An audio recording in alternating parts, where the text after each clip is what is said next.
Hello, and welcome to Live from the Laundry Room, the show where we catch up with some of our favorite partners, education professionals, just any of our friends. And we are continuing our special Who's in Your School series, where we check in with some of the Ayers Foundation counselors, where we introduce who is at the school that you attend. So today, we have Mr. Benjamin Cooper. I'm going to call him Ben for short. And Ben is at Columbia State Community College. How's it going, Ben? Oh, best day of my life. How are you doing, sir? It is well. It is well. Now tell us, clarify for us, because I love the community college counselors, because you guys are the ones that shock our students the most. Like, they're used to us in high schools, and then they get an email or something from you, and they're like, wait, who is this person, and how do they know my email address? So tell us, what campus do you actually hang out at the most? I'm at the specifically at the Lawrenceburg campus for Columbia State Community College. So I help guide students from the Lawrence County through Columbia State Lawrenceburg campus and try to help them as they transfer on to other four-year schools if they need it. Amazing, amazing. So tell me, let's just start with you. How are you doing during all of this quarantining, social distancing, with everything happening in the last few months? How have you been doing? Day by day, I've been doing pretty well, working from home, trying to arrange that to make thriving in that situation, mainly using phone calls, emails, Google Hangout, all the tools I can while under quarantine. I think I'll make it. How about you? Same, working from home, doing the same. I have set up an office. Right now, I'm in my garage. Right now, it's live from the laundry room garage. I even moved the shelf from my laundry room outside, so the aesthetic is almost the same. Okay. It's real close to the same. But I set up my laundry room as an office, mainly because my children don't have anything that they want to play with in there. And so they largely leave me alone while in the laundry room unless they need something from me. So that was the safest place I could get away and actually get some work done. But yeah, more of the same, just figuring out this work from home situation, and then still trying to just stay in great contact with students. As we've been checking in with our counselors from the high school, we were asking things like, what are your plans for the next semester? What do you do differently? But this question is even, I want to say almost easier for you as to what you will do different this semester.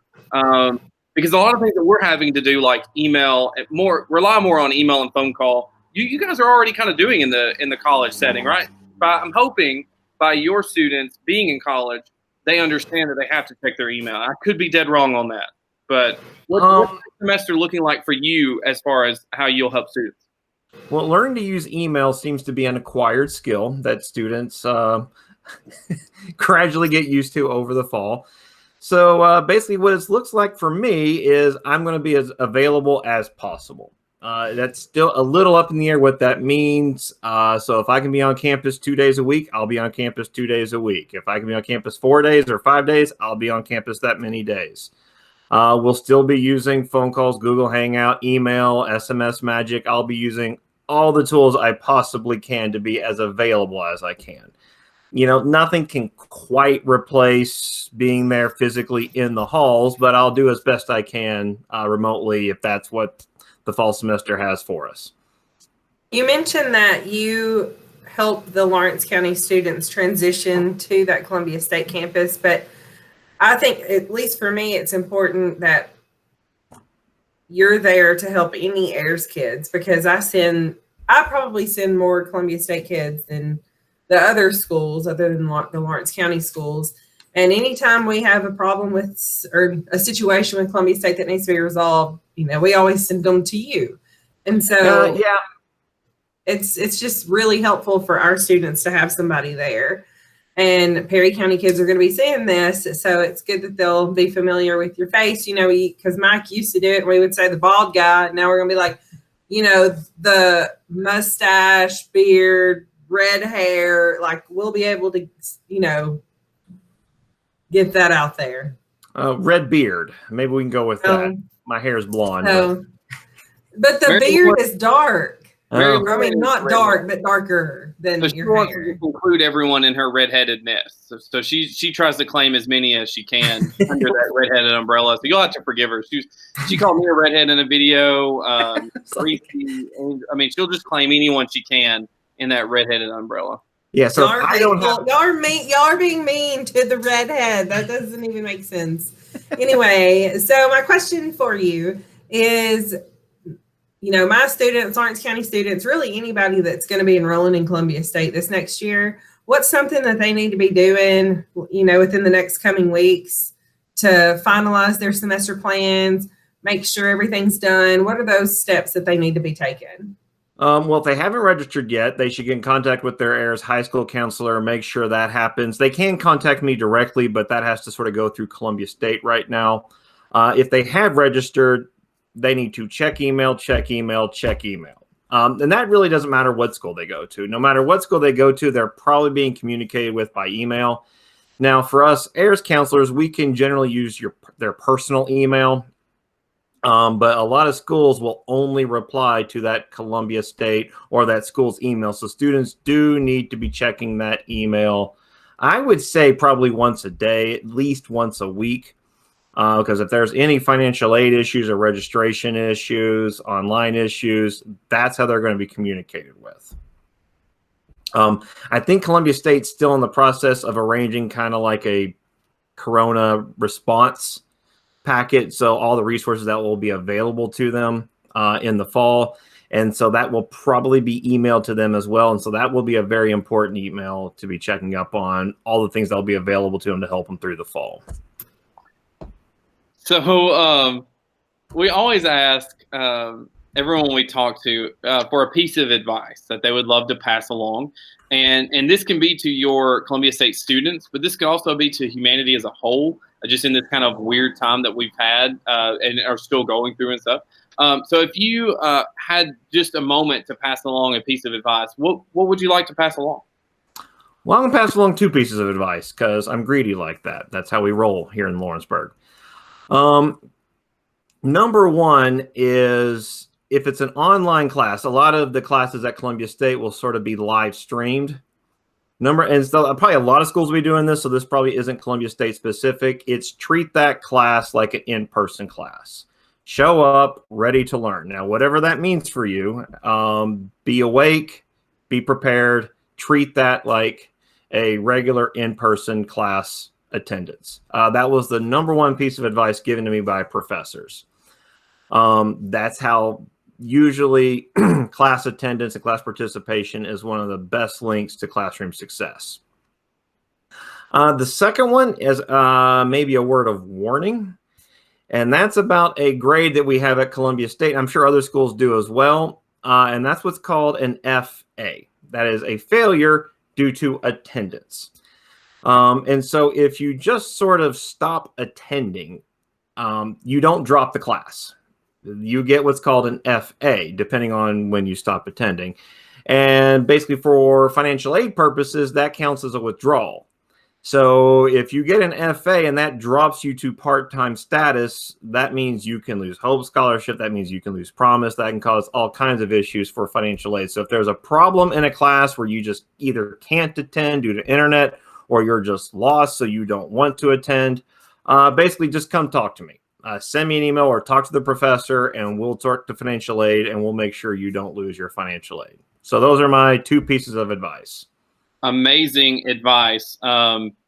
Before COVID hit, online classes were the scariest thing that a student of mine could do because they rarely put the dedication into it to complete it. So every student, and this is why I was so nervous when everything went online for COVID, is every student I talked to, I said, listen, I haven't had a student successful yet in a full semester's worth of classes online. Like, the odds are not in your favor. Like, please don't do this. And every student is always that invincible Superman mentality of, well, it won't happen to me. And then it does happen to them. So the online portion was very nerve-wracking as far as making sure they would actually go to class and do that. And I have to point out, I appreciate your lesson on what an FA is, because I've had students tell me that means flipping awesome. So I'm glad to know that's not what that means. No, not at Columbia State anyway. No, I'm just kidding. That is a grade that no student knows of before college. Like, they get that and they're like, I don't even know what that means. And you're like, oh, that's so bad. It's so bad for your financial aid. And so we try to get those not attending lists and try to like tackle those too, to, you know, make sure, hey, you know, put in, you know, show up. Like, even if I've had to have that conversation before with a student, like they know they're going to fail the class and they, it's like 2 or 3 weeks left, so they can't withdraw from the class. And we've had to have that conversation of like, you still have to go attend every class and take the final and fail heroically like a big person. You can't just stop showing up because it will affect so much more than just the F. It becomes the FA. So yes, that's something that they need to be aware of very soon. And if they do get an F, they can retake it, replace the grade. So there are definitely options there if they get an F. If they get an FA, that can eliminate a lot of options very quickly. So try to avoid those.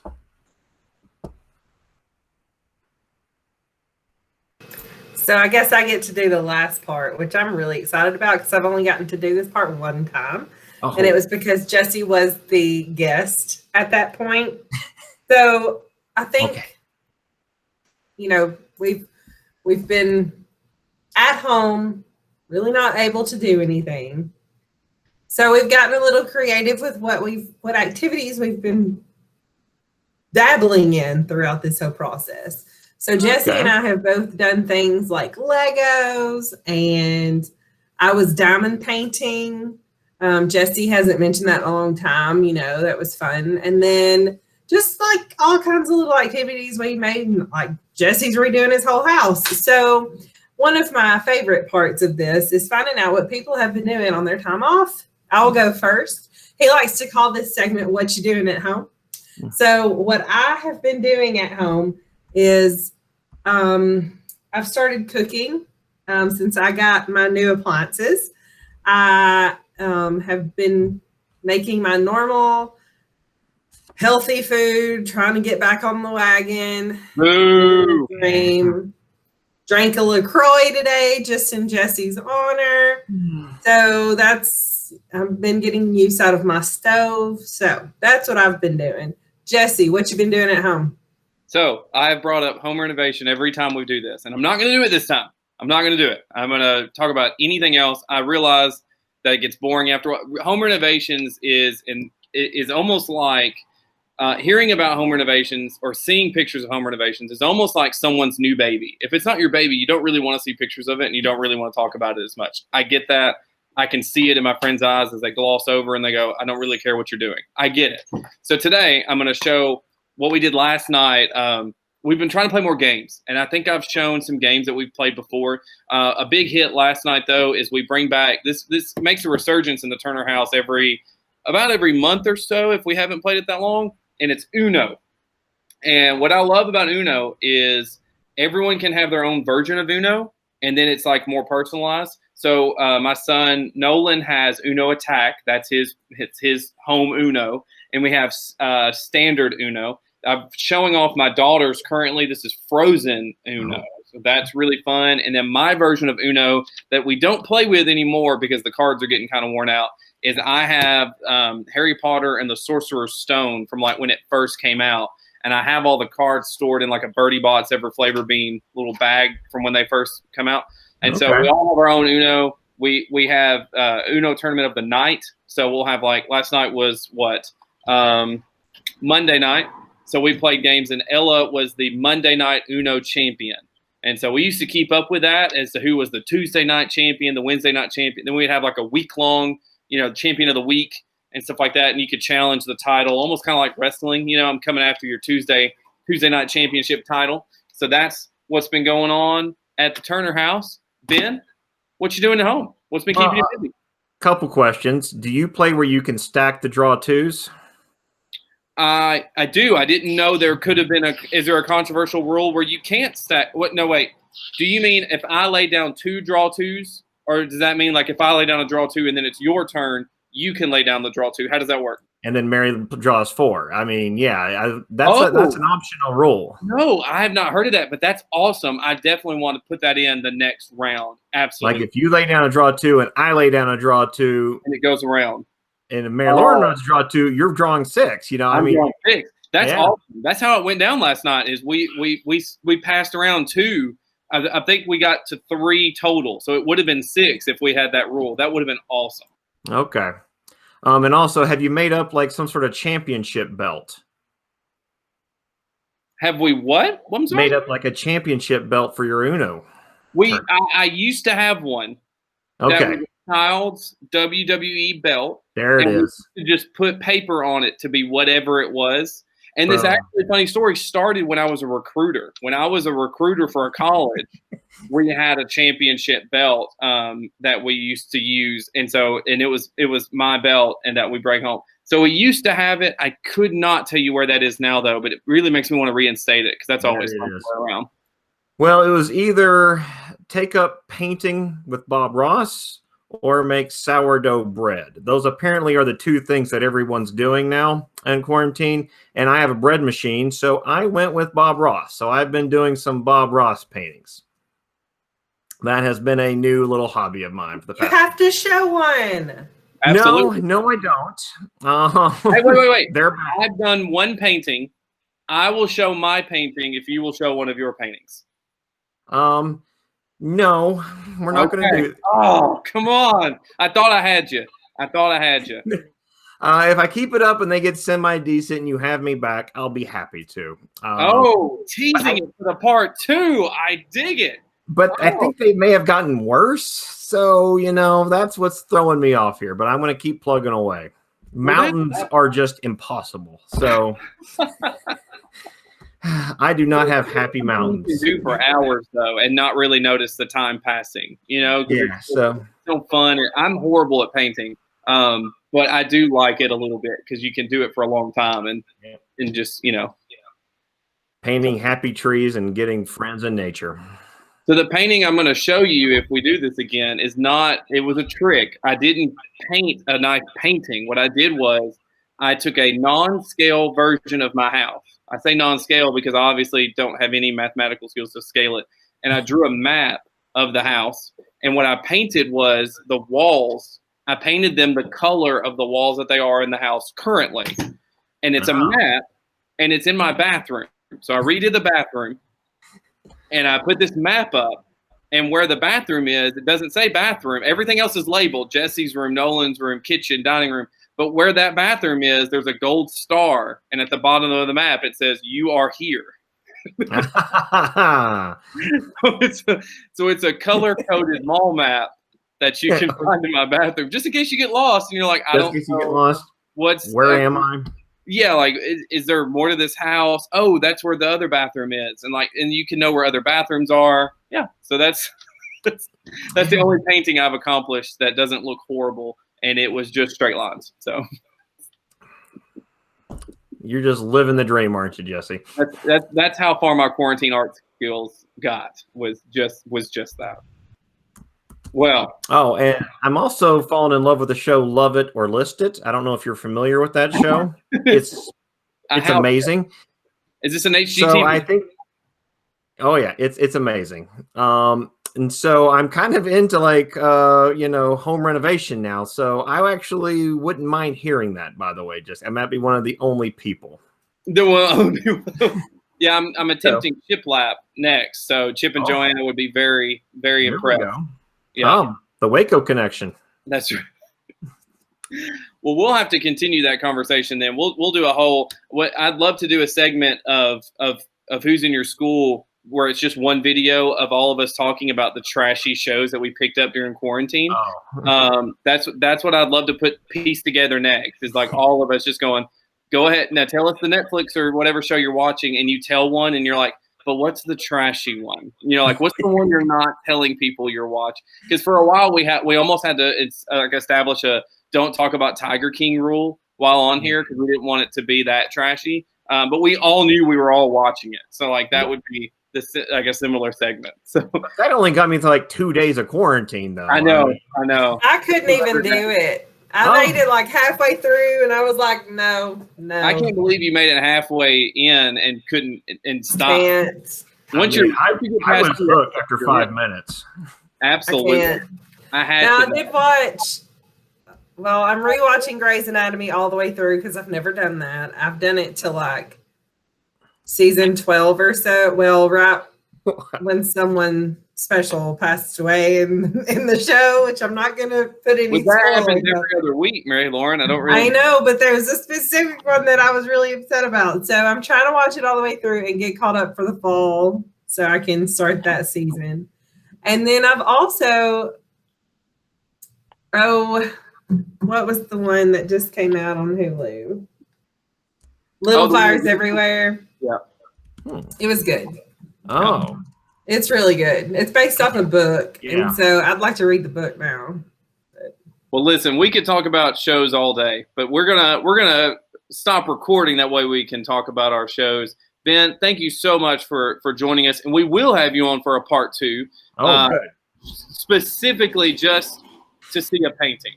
So no one else gets a part 2. We don't care to check in with anyone else. We're just going to check in with you in Columbia State. Maybe in the fall. Maybe we'll come visit Columbia State. That way on our on the road series that we're about to produce. Of course. And that way maybe we could see a painting in person. So Ben, thanks for joining us. As always, this is Jesse and Mary Lauren live from the Garage Laundry Room. You guys have a great day. Stay safe. Wash those hands.